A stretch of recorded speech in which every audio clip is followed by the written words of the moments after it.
Mariano? Kilala niyo po ba si Ani Mariano? Nanay ko po siya. Nang matutulog na sana si Caroline ay pinuntahan siya ni Charleston dahil sa mga ginawa ng dalaga. Nagdrama pa ang binata na sa pag-a-accuse niya sa mama niya na siya ang pumatay kay Divine ay sobra-sobra ang ginagawa ni Caroline.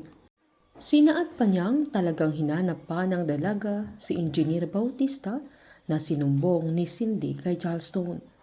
Pinaliwanag naman ni Caroline na gusto lang niya ng mga kasagutan sa lahat ng kanyang mga katanungan. Giniit naman ni Charleston na nasagot na lahat ng mga tanong ng dalaga dahil sa resulta ng imbestigasyon at mga ebidensya dahil maging ang papa nila ay hindi niya kine-question ang nangyari sa mama niya pero hindi umiimik si Caroline.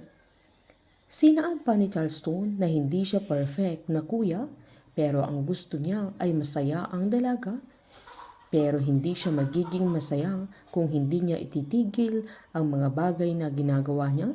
Sabay nakiusap siyang itigil na niya ang pag-iimbestiga at itigil na niya ang pamimintang niya sa mama niya na kailangan na din niyang pagpahingain ang kaluluwa ng mama niya.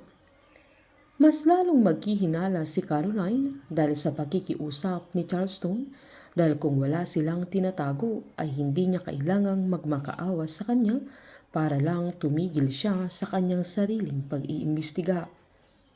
Habang balisa naman si Wilson na hindi din siya makatulog habang naaalala niya ang mga sinabi ni Caroline na alam na niya ang totoo na hindi nagpakamatay ang mama niya na sadyang pinatay si Divine. Takot na takot si Wilson dahil sa mga sinasabi ng kanyang anak maging ang pagpunta niya sa La Sinfonia para lang makausap niya si Engineer Bautista. Hinanap ni Wilson ang mga old files ng GLC kung saan Ani Mariano ang nakapirma sa ilang dokumento na naalala din niya yung unang araw na pinatawag niya si Bingo sa mansyon dahil sa dinner nila dahil sa pagkakaligtas niya noon kay Irene at Caroline mula kila Mang Balong at doon tinanong ng binata kung kilala niya si Ani Mariano na napagtanto niyang siya ang nanay ni Bingo. At ang binata mismo ang katulong ni Caroline upang malaman niya ang kasagutan sa mga katanungan niya tungkol sa nakaraan, lalong-lalo na ang pagkamatay ni Divine.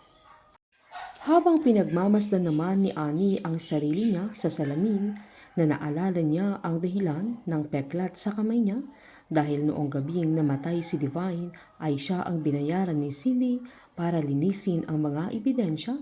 At sa gabing aalis na siya ay may sasakyang humabol sa kanya, sabay sinagasahan siya kaya sumabit ang kamay niya sa bakal na inulit pa siyang sinagasahan na dahilan na nakomato siya sa mahabang panahon kaya siya din ay isang biktima ng kasamaan nila Cindy at Gina.